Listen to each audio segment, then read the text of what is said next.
I'm Ahmadi Ali Ahmadi from Educare Institute. We proceed in solving Necta questions, and for this time we are going to solve Civics Form 4 Necta 2022. And our question for this time is question number 14, which reads, assess the long-term implications of poverty to a country like Tanzania by using 5 points. So hili ndio swali letu ambalo tunakwenda kulisolve wakati huu, na ni swali la 14 Necta Civics Form 4 Necta 2022, na swali letu linatutaka tu assess implication za poverty, umaskini kwa nchi kama Tanzania. So as long as our question is essay type question, so we are going to divide our work into 3 parts, which is introduction, main body, and conclusion. And in introduction is where we are going to see the meaning of the key term of our question, whereby the key term of our question is the word poverty. So poverty by definition means is the situation where one fails to meet his or her basic needs to the fullest, such as food, shelter, and clothes. So tupo katika sehemu ya kwanza ya utangulizi, introduction, na hapa tunaenda kuona maana ya key term of our question ambayo ni poverty, umaskini. Na tunasema kwamba umaskini ni ile ya hali ya kwamba mtu anashindwa kupata yale mahitaji yake ya msingi to the fullest, kwa mfano vile chakula, labda maradhi na makazi. So that is the meaning of the key term of our question, which is poverty. And poverty is in 2 levels. There is individual level and national level. Sasa umaskini upo katika level 2. Kuna level ya kwanza ya individual level, yani ni level ya mtu na mtu, yani mtu anakuwa maskini yeye kama yeye. Lakini pia kuna level ya national level, level ya taifa. Hapo unakuta taifa kwa ujumla ni nini? Ni maskini. So poverty is in 2 levels, which is individual level and at the national level. Also, we're now moving to the main body of our question, and here there is something to note or to understand. Implication means the conclusion that can be drawn from something, although it is not explicitly stated. As our question needs us to show the long-term implications of poverty. Kwa hiyo tunabidi tuelewe maana ya neno implication. Kwa hiyo tunasema kwamba implication is a conclusion that can be drawn from something, although it is not explicitly stated. Yani kwamba kama ni hitimisho ambayo inaweza likazungumzwa kutokana na kitu fulani, au unaweza kusema kama impacts of something, lakini inaweza isiwe explicitly stated, yani isiwe stated clearly kwamba kutokana na kuwepo kwa kitu fulani basi matokeo yake ni haya. Kwa maana hiyo sasa tunaenda kuangalia implication of poverty to the country like Tanzania, yani impacts of poverty, matokeo ya poverty au matokeo ya umaskini kwa nchi kama Tanzania. So it is better to understand the meaning of the word implication. So the following are the long-term implications of poverty in Tanzania. Kwa sasa tunaenda kuangalia hizo implications za umaskini katika nchi ya Tanzania. And the first one is poverty leads to low life expectancy. Kwamba umaskini unapelekea kuwepo kwa low life expectancy. And by meaning low, I mean life expectancy ni makadirio ya miaka ambayo mtu anakadiriwa kuishi katika nchi fulani. So that is the life expectancy. Kwa hiyo maskini unapelekea low life expectancy, yani ule makadirio ya miaka kuwa ni miaka michache. How? Poverty lead to low life expectancy because people fail to get health services since they cannot afford to get treatment, hence they die. Kwamba unakuta mtu anaugua ugonjwa ambao treatment yake ipo, but as long as yeye ni poor person, ana pesa ya kuafford hiyo treatment, basi unakuta anafariki. Lakini angekuwa na pesa, maybe angetibiwa na angepona. So mwisho wa siku tunaona huu umaskini unapelekea watu kuwa na low life expectancy. For example, some people sometimes die with diseases like cancer because they fail to pay for the treatment. Yeah, due to poverty, and sometimes people fail to pay for the treatment so as to be treated, but at the end wanakufa kwa magonjwa ambayo maybe angekuwa na pesa basi angepona, asingefariki, angepata treatment. So as long as poverty yeye ni maskini, basi mwisho wa siku anafariki kwa kushindwa kulipa hizo treatment. So poverty led to low life expectancy. And the second point leads poverty lead to overpopulation in urban areas. Kwamba umaskini unapelekea kuwepo kwa idadi kubwa ya watu katika maeneo ya mijini. So we are going to see how poverty led to overpopulation in urban areas. We say that poverty, especially in rural areas, forces people to move to urban areas where they believe that they can get employed and be able to overcome poverty. Kwamba tunaona umaskini sana sana, umaskini katika maeneo ya vijijini unawasababisha watu wa move from rural areas to urban areas, ambapo wanaamini when they go to urban areas they are going to get employed and they will be able to overcome this problem of poverty. Kwamba wanaamini nikienda mjini nitaenda kupata ajira na nitaondokana na umaskini. Kwa sasa umaskini una act kama as a pushing factor ambayo yani ni lazima inamlazimisha mtu atoke rural areas to urban areas akatafute labda employment ili aondokane na nini, na umaskini. Mwisho wa siku kunakuwa na overpopulation katika urban areas. This leads to overpopulation in urban areas like in Dar es Salaam, where most of people remain unemployed, which in turn they engage in crimes like theft and prostitution.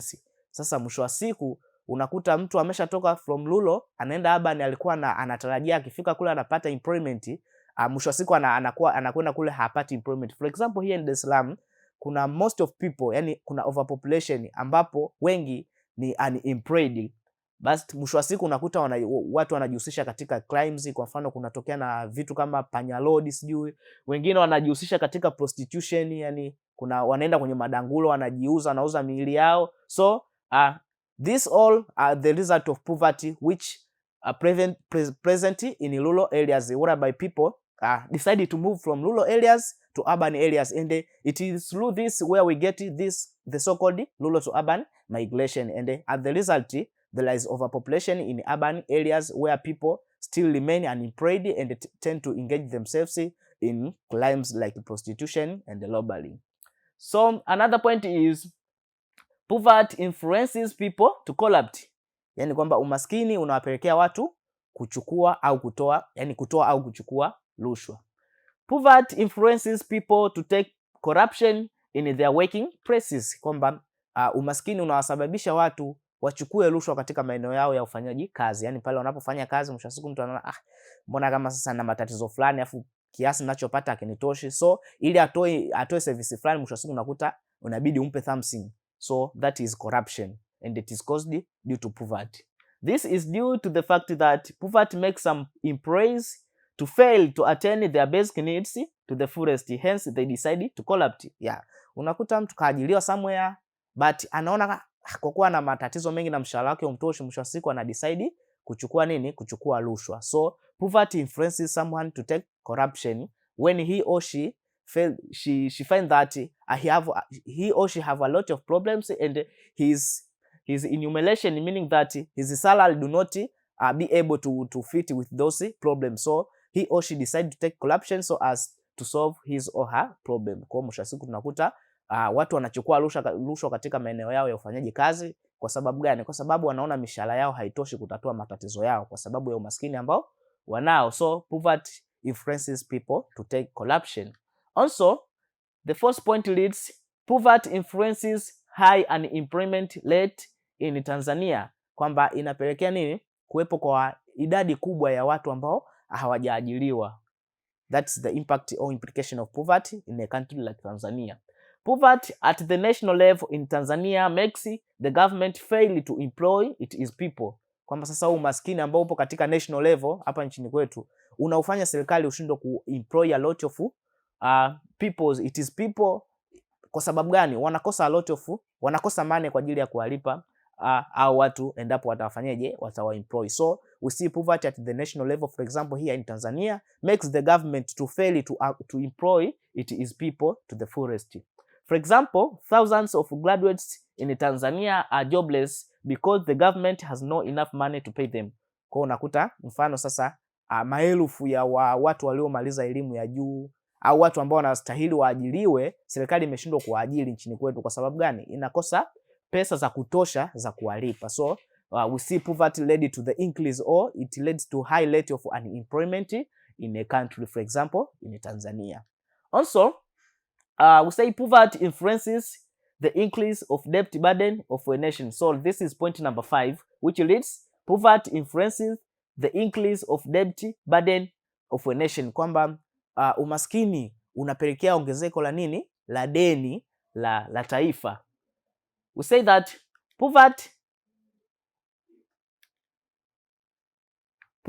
makes the government to ask for loans from developed countries as well as from international organs like World Bank and International Monetary Fund to run various projects in the nation. Kwamba sasa umaskini unaifanya serikali sasa ishindwe kuendesha baadhi ya miradi pasipo kutegemea nchi za nini, nchi za labda zilizoendelea au international organs kama vile benki ya dunia au mfuko wa fedha wa dunia au wa kimataifa. Mwisho wa siku unakuta serikali inafanyaje, inaenda inakopa kutoka katika nchi ambazo zimeendelea au kutoka katika hizi international organs.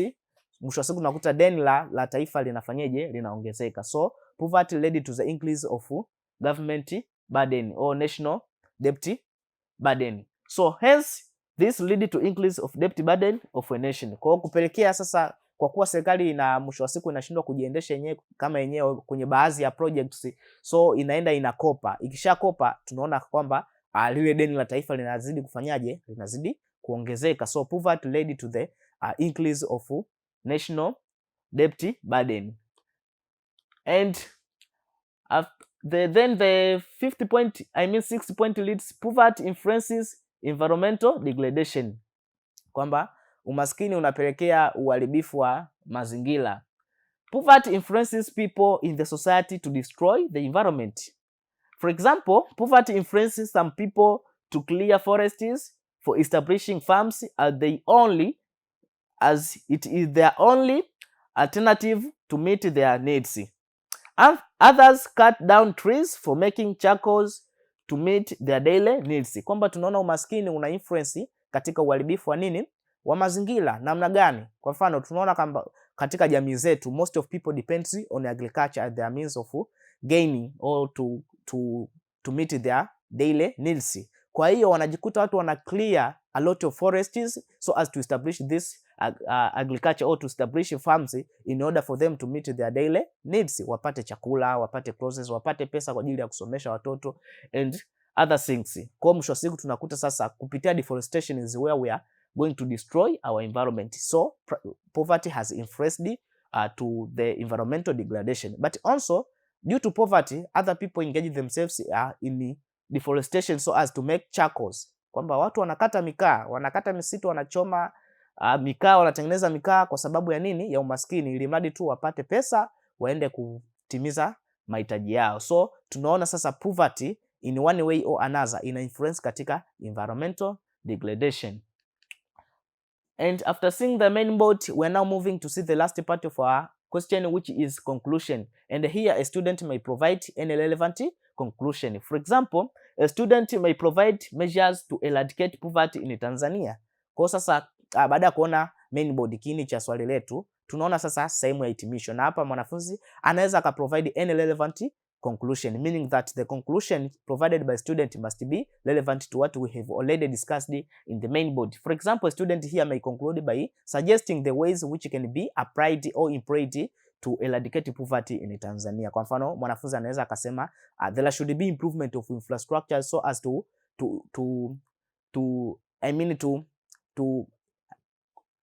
to help other economic sectors to develop. For example, agriculture, kwamba tukiimprove infrastructure basi tunaamini kwamba tuta-improve agriculture, tuta-improve sectors zingine kama vile za viwanda, so watu wataget employed, then tuta-eradicate poverty in our country, and other measures that a student can provide to eradicate poverty. And after seeing this conclusion, we are now moving to see the other related questions.